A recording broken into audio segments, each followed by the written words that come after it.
But I found inspiration from the Mamba, who was right down the hallway. And here's what I learned from him. And you've heard this story probably a million times, but if you haven't, he created a competitive advantage.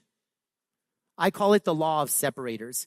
In the NBA, when you practice in the morning and the afternoon, he said, but what if I added a third practice every morning, 3, 4 a.m., whatever it is? Because the reality is, if I practice 3 times and you practice 2, and I do it for a day, it won't make a difference. If I do it for a week, it won't make a difference. If I do it for a month, maybe it makes a difference. If I do it for a year, it starts to make a difference. But what if for a decade, I practice 3 times and you practice 2?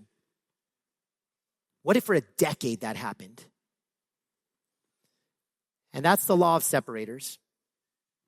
And the principle of being a separator, you all have the potential to be a separator. But you got to be willing to do what others won't. You got to be willing to do what others won't. And so the $1 million question here is, how do you separate? All right, Paul, I'm in.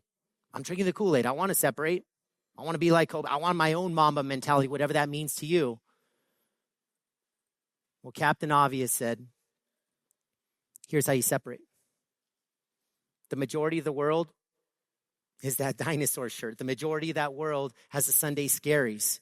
But if you and I, if we can win Monday, not for 1 week, not for 1 month, not for 1 quarter, but for a year, for 5. If your competition wastes Mondays for a decade and you win Monday for a decade, what's going to happen? What's going to happen? That is how we separate.